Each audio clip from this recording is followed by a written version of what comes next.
जय श्री राधे कृष्ण। अध्याय 2 गीता का सार। संजय वाचा तम तथा कृपयाभिष्ट मस्रो पूर्णाकुलेक्षणं विषेदन्तिमिदं वाक्यं वाच मधुसूदना। संजय ने कहा, करुणा से व्याप्त शोक युक्त आश्चर्यपूरित नेत्रों वाले अर्जुन को देख कर मधुसूदन कृष्ण ने ये शब्द कहे।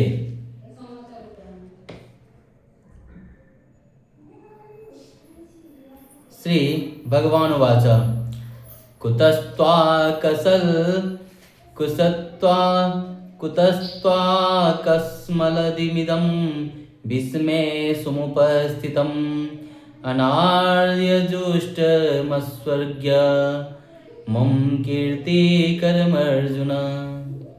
श्री भगवान ने कहा, हे अर्जुन, तुम्हारे मन में यह कलमश आया कैसे? यह उस मनुष्य के लिए तनिक भी अनुकूल नहीं है जो जीवन के मूल्य को जानता हो। इससे उच्च लोकों की नहीं अपितु अपयश की प्राप्ति होती है। कलैभ्यमास्मागमा पार्थ नैतत्तयोपपत्ते क्षुद्रं हृदय दौर्बल्यं त्यक्तोत्तिष्ठ परन्तप। हे पृथापुत्र, इस हीन नपुंसकता को प्राप्त मत हो, यह तुम्हें शोभा नहीं देती। हे शत्रुओं के दमन करता, हृदय की क्षुद्र दुर्बलता को त्याग कर युद्ध के लिए खड़े हो जाओ। अर्जुन वाचा कथं भीष्मपहं संख्ये द्रोणं च मधुसूदन युषिभिः प्रतियोत्स्यामि पूजाहार्वारिसूदनम्। अर्जुन ने कहा, हे शत्रुहंता, हे मधुसूदन, मैं युद्धभूमि में किसी तरह भीष्म तथा द्रोण जैसे पूजनीय व्यक्तियों पर उलटकर बाण चलाऊंगा। गुरून् हत्वा हि महानुभावन् श्रेयो भोक्तुं वैक्ष्यं पीह लोके हत्वार्धकामस्तु गुरुर्निहैव भुञ्जी भोगान् रुधिरे प्रदिदग्धान्। ऐसे महापुरुषों को जो मेरे गुरु हैं, उन्हें मारकर जीने की अपेक्षा इस संसार में भीख मांगकर खाना अच्छा है। भले ही वे संसारिक लाभ के इच्छुक हो, किंतु हैं तो गुरुजन ही। यदि उनका वध होता है तो हमारे द्वारा भोग्य प्रत्येक वस्तु उनके रक्त से सनी होगी।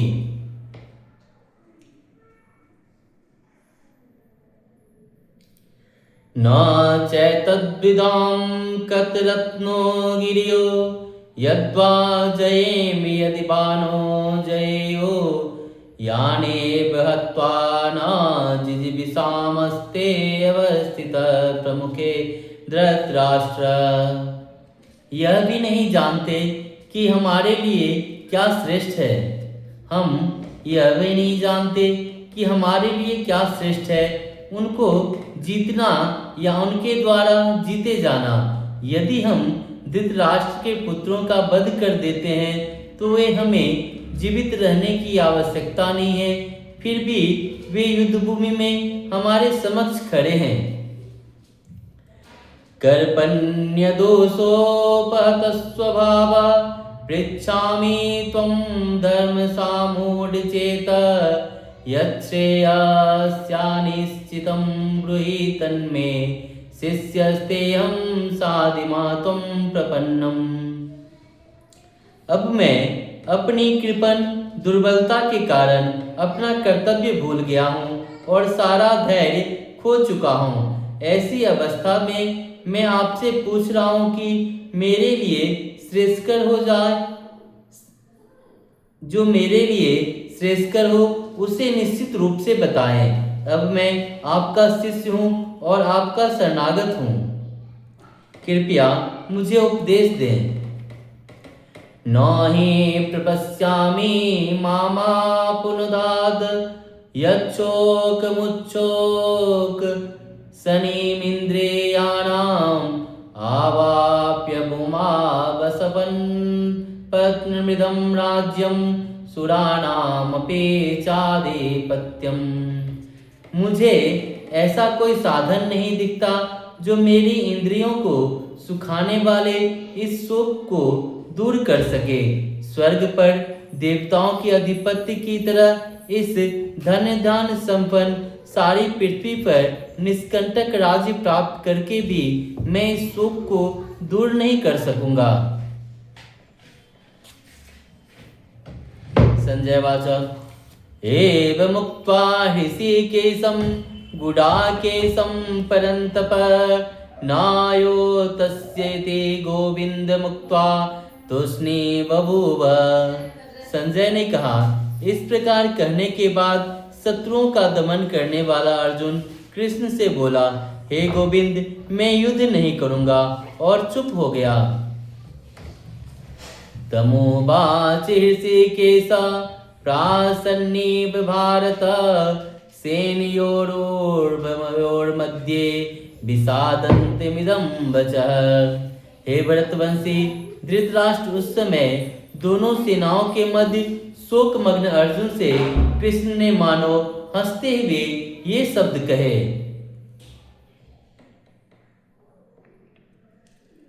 श्री भगवान वाच आशोच्यानन्वशोचस्त्वं प्राज्ञवादांस्य वाससे गतासून्गतासूंश्च नानो शोचन्ति पंडिता।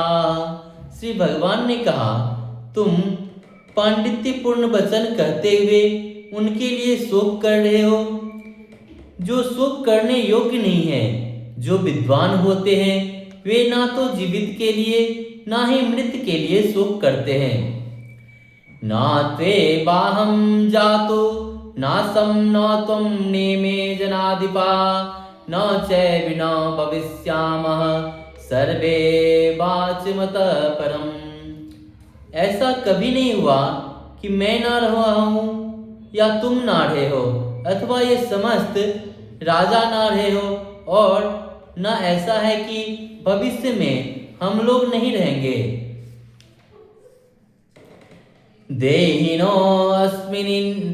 देहिनोऽस्मिन् यथा देहे कौमारं यौवनं जरा तथा देहांतर प्राप्ति धीरस्त्रनाम मुह्यते। जिस प्रकार शरीरधारी आत्मा इस वर्तमान शरीर में बाल्यावस्था से तरुण अवस्था में और फिर वृद्धावस्था में निरंतर अग्रसर होता रहता है, उसी प्रकार मृत्यु होने पर आत्मा दूसरी शरीर में चला जाता है। धीर व्यक्ति ऐसे परिवर्तन से मोह को प्राप्त नहीं होता। मात्रा स्पर्शास्तो कौन्तेय शीतोष्ण सुख दुःखदा आगमापायिनो अनित्यास्ताम स्थितिच्छस्व भारत। हे कुंती पुत्र, सुख तथा दुख का क्षणिक उदय तथा कालक्रम में उनका अंतर्धान होना सर्दी तथा गर्मी की ऋतुओं के आने जाने के समान है। हे भरतवंशी, ये इंद्रिय बोध से उत्पन्न होता है और मनुष्य को चाहिए कि अविचल भाव से उनको सहन करना सीखे।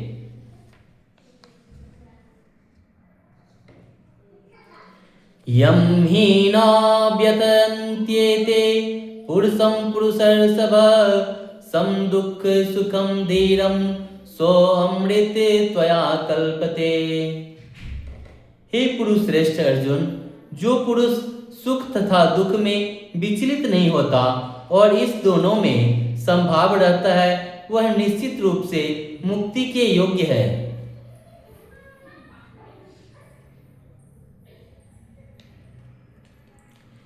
नासतो विदते भावो नाभावो विद्यते सतः उभयोरपि दृष्टोऽन्त अस्त्वनायोस्त्वत्वदर्शी। तत्वदर्शियों ने यह निष्कर्ष निकाला है कि असत भौतिक शरीर का तो कोई चिरस्थायित्व नहीं है, किंतु सत आत्मा अपरिवर्तित रहता है। उन्होंने इन दोनों की प्रकृति के अध्ययन द्वारा यह निष्कर्ष निकाला है।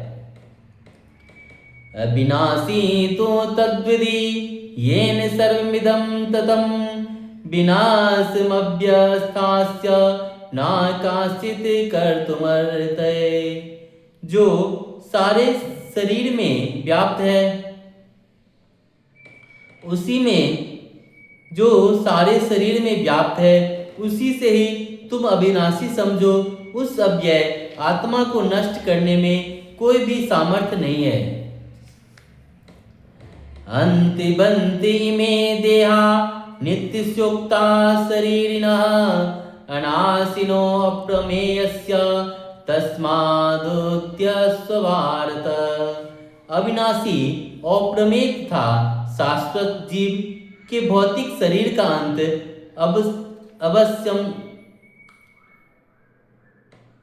अवश्यंभावी है। अतः वे हे भरतवंशी युद्ध करो। य एनं वेति हन्तारं यस्यैनं मन्यते हतम् उभौ तो न विजानीतो नायं हन्ति न हन्यते।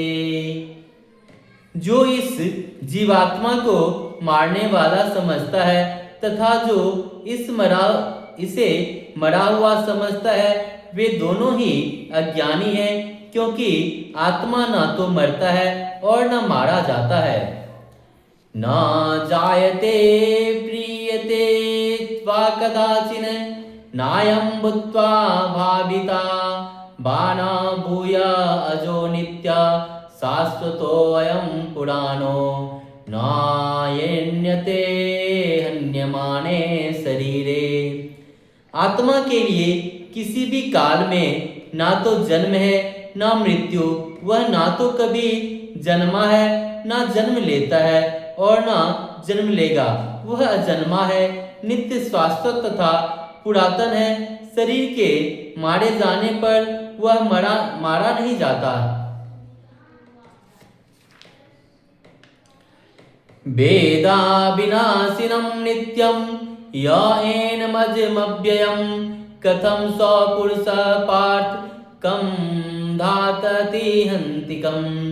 हे पार्थ, जो व्यक्ति यह जानता है कि आत्मा अविनाशी, अजन्मा, शाश्वत तथा अव्यय है, वह भला किसी को कैसे मार सकता है या मरवा सकता है।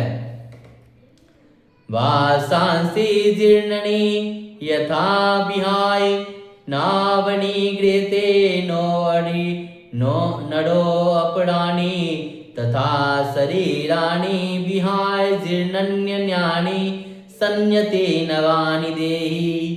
जिस प्रकार मनुष्य पुराने वस्त्र को त्याग कर नए वस्त्र धारण करता है, उसी प्रकार आत्मा पुराने तथा व्यर्थ के शरीर को त्याग कर नवीन भौतिक शरीर धारण करता है।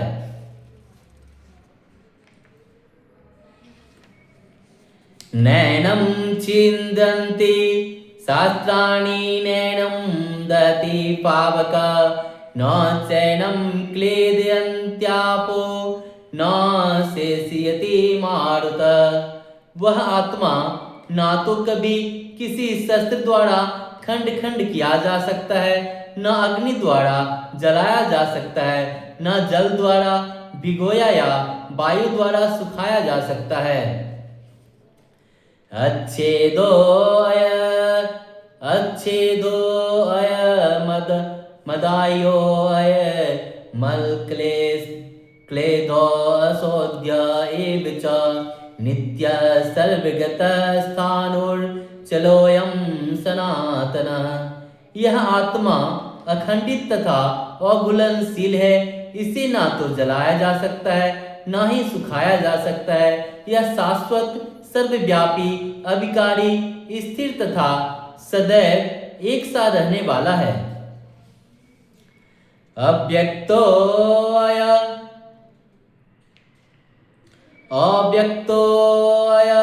मचिन्त्यो समभिकार्योऽसि मुच्यते तस्मादेवं विदित्वैनं नानानुशोचितुमर्हसि।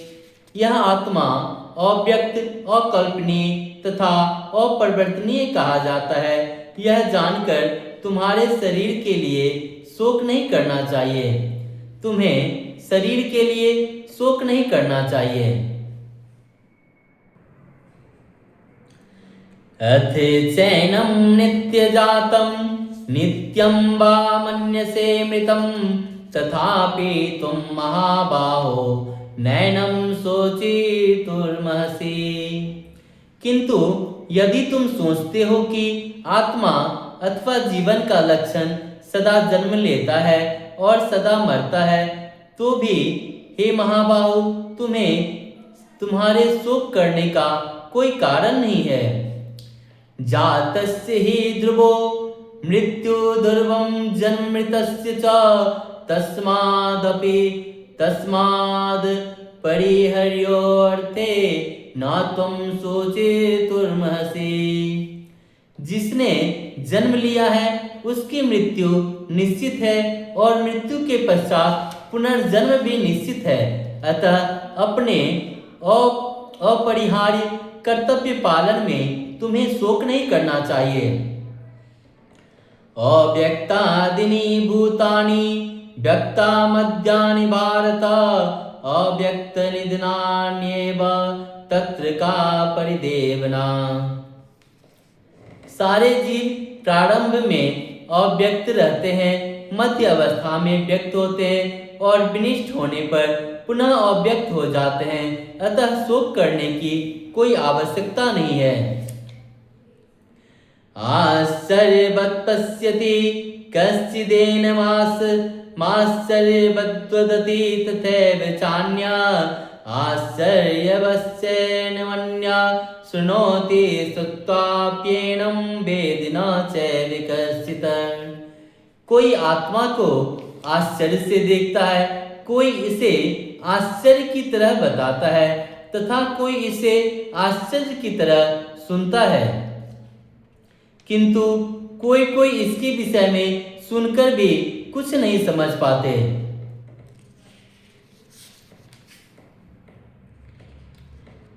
देहे नित्यमव्ययं देहे सर्वस्य भारत तस्मात् सर्वाणि भूतानि न त्वं शोचितुमर्हसि।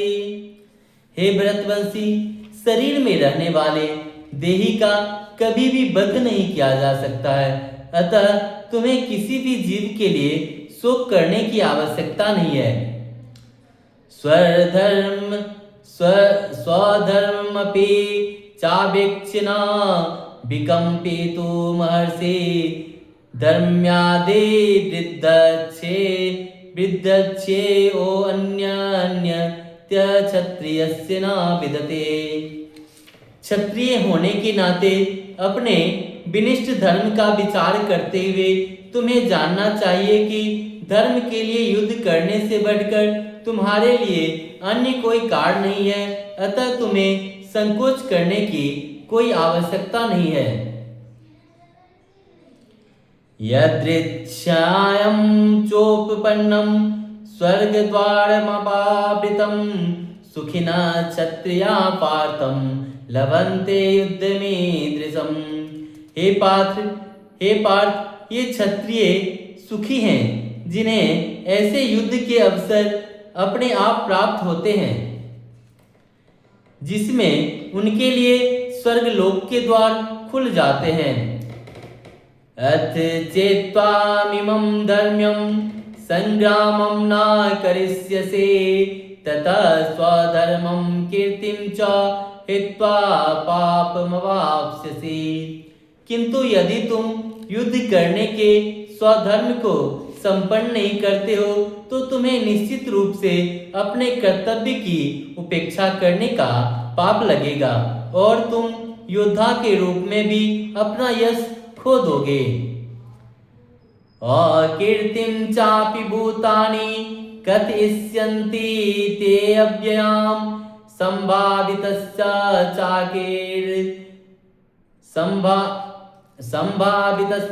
चाकीर्ति मरणादिरिच्यते। लोग सदैव तुम्हारे अपयश का वर्णन करेंगे और सम्मानित व्यक्ति के लिए अपयश तो मृत्यु से भी बढ़कर है। भयाद्रानादु परंतम मंस्यन्ते त्वं महारथ एकां च त्वं बहुमतो भूत्वा यत्स्यासि लाघवम्। जिन जिन महान योद्धाओं ने तुम्हारे नाम तथा यश को सम्मान दिया है, वे सोचेंगे कि तुमने डर के मारे युद्धभूमि छोड़ दी है और इस तरह वे तुम्हें तुच्छ मानेंगे। आबच्याबादश्च बहुन्त्वादिश्यन्ति तवायता नन्देन्तस्तव सामर्थ्यं ततो दुःखतरं नु किम्। तुम्हारे शत्रु अनेक प्रकार के कटु शब्द से तुम्हारे वर्णन करेंगे और तुम्हारी सामर्थ्य का उपहास करेंगे। तुम्हारे लिए इससे दुखदाई और क्या हो सकता है। हतो वा प्राप्स्यसि स्वर्गं जित्वा वा मोक्ष्यसे महिं तस्मादुत्तिष्ठ कौन्तेय युद्धाय कृतनिश्चयः। हे कुंती पुत्र, तुम यदि युद्ध में मारे जाओगे तो स्वर्ग प्राप्त करोगे, या यदि तुम जीते जाओगे तो पृथ्वी की साम्राज्य का भोग करोगे। अतः दृढ़ संकल्प करके खड़े हो जाओ और युद्ध करो। सुख दुखे समे कृत्वा लाभालाभो जया जयो ततो वृद्धाय युज्यस्व नैवं पापमवाप्स्यसि। तुम सुखिया दुख हानि या लाभ विजय या पराजय का विचार किए बिना युद्ध के लिए युद्ध करो। ऐसा करने पर तुम्हें कोई पाप नहीं लगेगा। एकाते अभीता संख्या बुद्धि योगम त्विमा शृणु बुद्धिया युक्तो यया पार्थ कर्मबंधम प्रहास्यसि। यहाँ मैंने वैश्लेषिक अध्ययन संख्या द्वारा इस ज्ञान का वर्णन किया है। अब निष्काम भाव से कर्म करना बता रहा हूँ, उसे सुनो। हे प्रथापुत्र, तुम यदि ऐसे ज्ञान से कर्म करोगे तो तुम कर्मों के बंधन से अपने को मुक्त कर सकते हो। नेहाभ्रे क्रमनाशो अस्ति प्रत्यवायो न विदते स्वल्पं प्यस्य धर्मस्य त्रायतो महतो भयात्। इस प्रयास में ना तो हानि होती है ना ही ह्रास, अपितु इस पथ पर की गई अल्प प्रगति भी महान भय से रक्षा कर सकती है। व्यवसायात्मिका बुद्धिरेके कुरुनंदना बहुसखायानन्ताश्च बुद्धियो अव्यवसायदाम्। जो इस मार्ग पर चलते हैं वे प्रयोजन में दृढ़ रहते हैं और उनका लक्ष्य भी एक होता है। हे कुरुनंदन, जो दृढ़ प्रतिज्ञा नहीं है उनकी बुद्धि अनेक शाखाओं से विभक्त रहती है। यामिमां पुष्पितां वाचं प्रवदन्त्य विपश्चिता वेदवादरता पार्थं नन्यादस्थितिवादिना कामात्माना स्वर्गपारा जन्म कर्मफल प्रदां क्रिया विशेष बहुलां भोगेश्वर परगतिं प्रति। अल्पज्ञानी मनुष्य वेदों के उन अलंकारिक शब्दों का प्रति अत्यधिक आसक्त होते हैं जो स्वर्ग की प्राप्ति, अच्छे जन्म, शक्ति इत्यादि के लिए विविध सकाम कर्म करने की संस्तुति करते हैं। इंद्रिय तृप्त तथा ऐश्वर्यमय जीवन की अभिलाषा के कारण वे कहते हैं कि इससे बढ़कर और कुछ नहीं है। भोगैश्वर्य प्रसादानां तया प्रहित चेतसां व्यवसायात्मिका वृद्धि सामदो न विधीयते। जो लोग इंद्रिय भोग तथा भौतिक ऐश्वर्य के प्रति अत्यधिक आसक्त होने से ऐसी वस्तुओं से मोहग्रस्त हो जाते हैं, उनके मानव में भगवान के प्रति भक्ति का दृढ़ निश्चय नहीं होता। त्रैगुण्य विस्या वेदा निस्त्रैगुण्यो भवार्जुना निर्द्वंदो नित्य सत्वास्थो निर्योग क्षेम आत्मवान। वेदों में मुख्यतया प्रकृति के तीनों गुणों का वर्णन हुआ है। हे अर्जुन, इन तीनों गुणों से ऊपर उठो, समस्त द्वैतों और लाभ तथा सुरक्षा की सारी चिंताओं से मुक्त होकर आत्मपरायण बनो। यावानर्थ उदय उदपाने सर्वतः सप्तुलु लुतोदके तावान सर्वेषु वेदेषु ब्रह्माण्डस्य विजानत। एक छोटे से कीट का सारा कार्य एक विशाल जलाशय से तुरंत पूरा हो जाता है। इसी प्रकार वेदों के आंतरिक तात्पर्य जानने वाले को उनके सारे प्रयोजनों सिद्ध हो जाते हैं। कर्मण्येवाधिकारस्ते मा फलेषु कदाचन मा कर्मफल हेतुर्भूमिर्भूर्मा ते सांगोऽस्त्वकर्मणि। तुम्हें अपना कर्म कर्तव्य करने का अधिकार है, किंतु कर्म के फल के तुम अधिकारी नहीं हो। तुम ना तो कभी अपने आप को अपने कर्मों का फलों का कारण मानो, ना ही कर्म ना करने में कभी आसक्त हो। योगस्थ कुरु कर्मणि संगं त्यक्त्वा धनंजय सिद्धियं सिद्ध्यो समो भूत्वा समत्वं योग उच्यते। हे अर्जुन, जय अथवा पराजय की समस्त आसक्ति त्याग कर समभाव से अपना कर्म करो, ऐसी समता योग कहलाती है। दूरेण यावरं कर्मं बुद्धि योगधनंजय बुद्धो शरणमन्विच्छ कृपणा फलहेतवा। हे धनंजय, भक्ति के द्वारा समस्त गृहीत कर्मों से दूर रहो और उसी भाव से भगवान की शरण ग्रहण करो। जो व्यक्ति अपने सकाम कर्म फलों को भोगना चाहता है, वे कृपण है।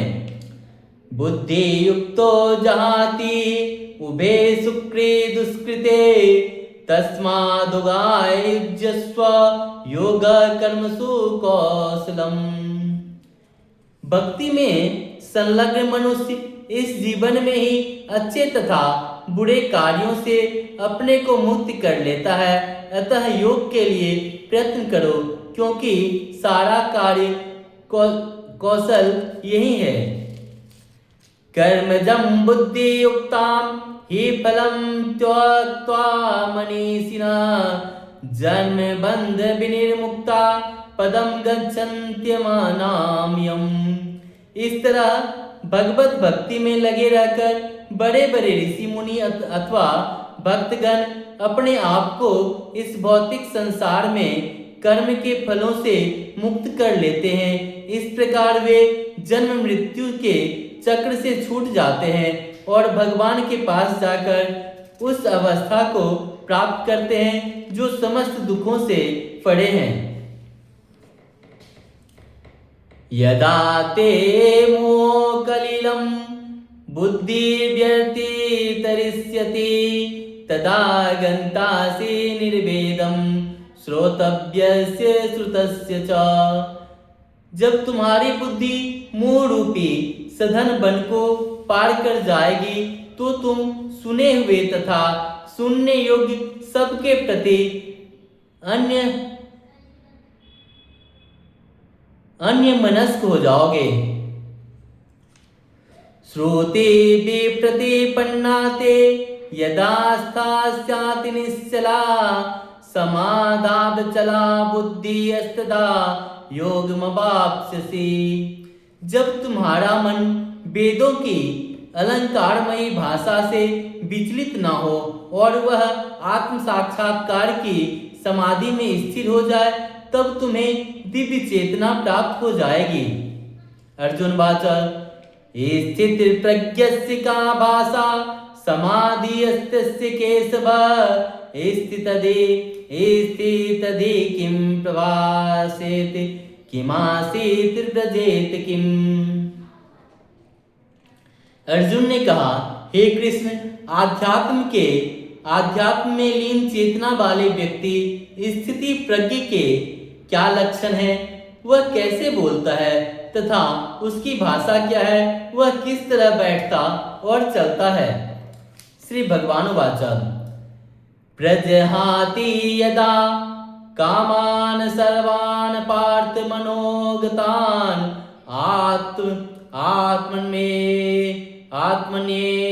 आत्मन्येवात्मना तुष्ट स्थिति प्राज्ञस्तदोच्यते। श्री भगवान ने कहा, हे पार्थ, जब मनुष्य मनोधर्म से उत्पन्न होने वाली इंद्रिय तृप्ति की समस्त कामनाओं का परित्याग कर देता है और जब इस तरह से विशुद्ध हुआ उसका मन आत्मा में संतोष प्राप्त करता है तो वह विशुद्ध दिव्य चेतना को प्राप्त स्थिति प्रज्ञ कहा जाता है। दुखे स्वनुहि ग्रस्ताम दुखे स्वनुद्विग्रम्ना सुखे सो विगत स्पृहा वीतराग वैक्रोध स्थित निर्मुनिरुच्यते। जो त्रय तपों के होने पर भी मन में विचलित नहीं होता अथवा सुख से प्रसन्न नहीं होता और जो आसक्ति भय तथा क्रोध से मुक्त है वह स्थिर मन वाला मुनि कहलाता है। यह सर्वत्रानभिरत्नेह अस्तत प्राप्य शुभाशुभम नाभिनन्दति न द्वेष्टि तस्य प्रज्ञा प्रतिष्ठिता। इस भौतिक जगत में जो व्यक्ति ना तो शुभ की प्राप्ति से हर्षित होता है और ना अशुभ की प्राप्ति होने पर उसमें घृणा करता है वह पूर्ण ज्ञान में स्थिर होता है। यदा संघरते चायम कुर्मो अंगानि सर्वसा इंद्रियाणि इंद्रियार्थेभ्यस्तस्य प्राज्ञा प्रतिष्ठिता।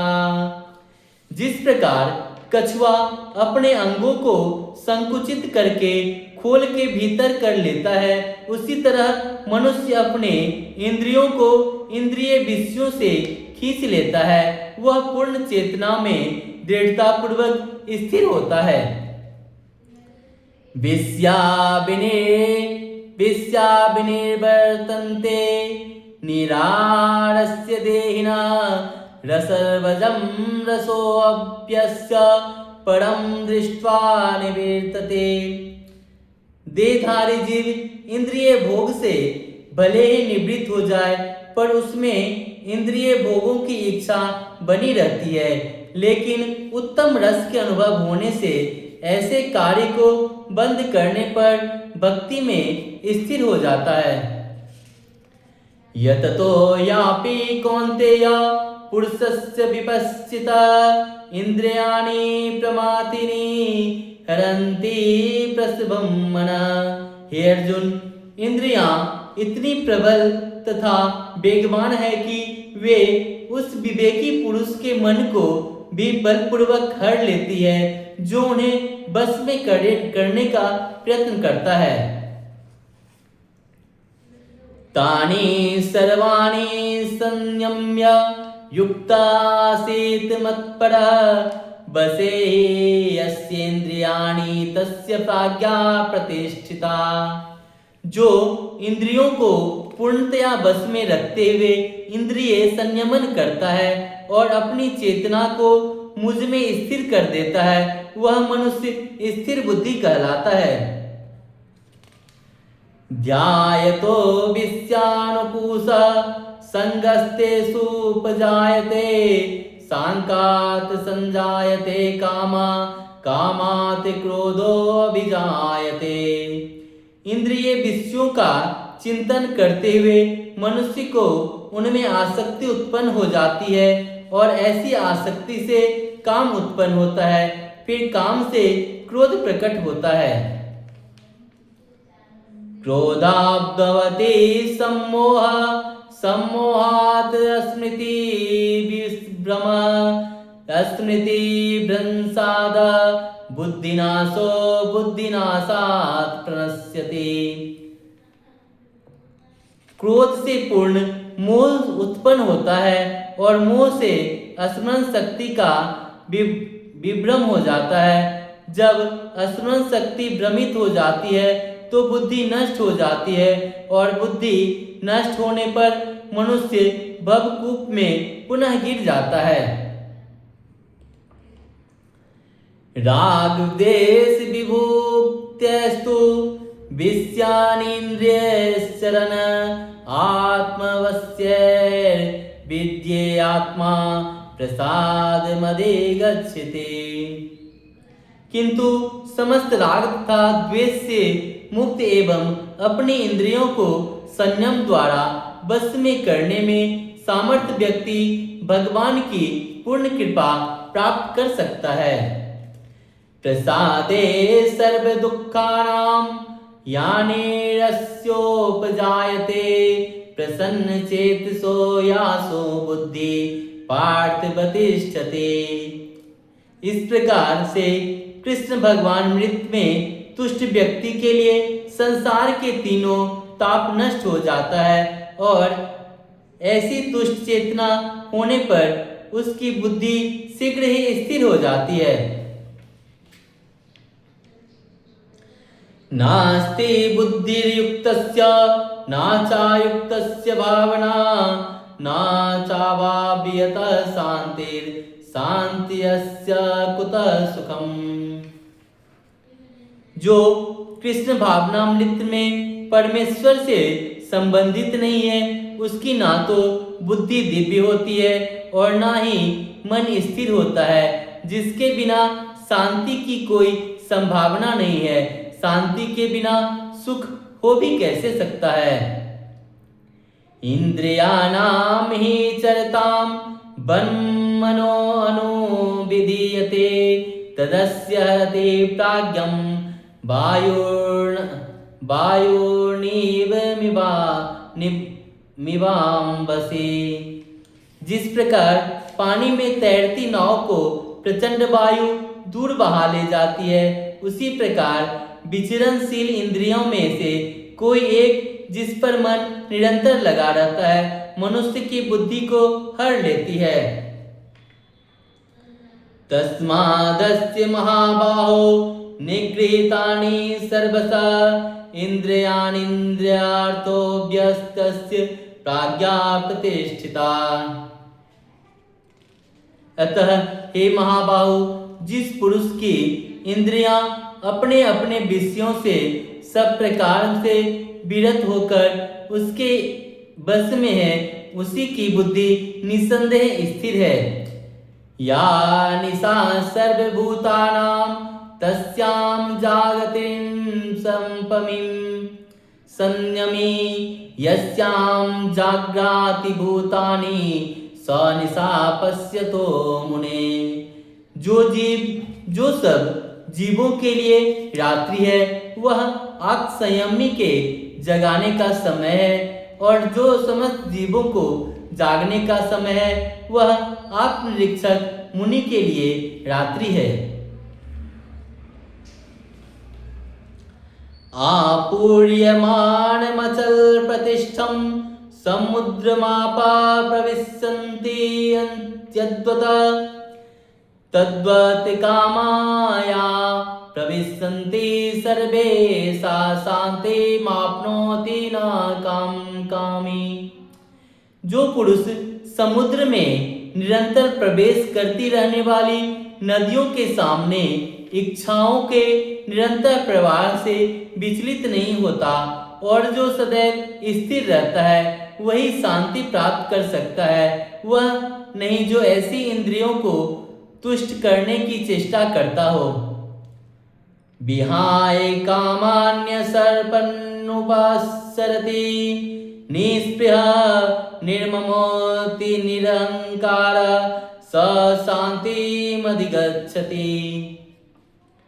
जिस व्यक्ति ने इंद्रिय तृप्ति के समस्त इच्छाओं का परित्याग कर दिया है, जो इच्छाओं से रहित रहता है और जिसने सारी ममता त्याग दी है तथा अहंकार से रहित है, वही वास्तविक शांति को प्राप्त कर सकता है। एका ब्रह्मे स्थिति पार्थ नैनां प्राप्य विमुह्यते स्थितत्वास्यामन्त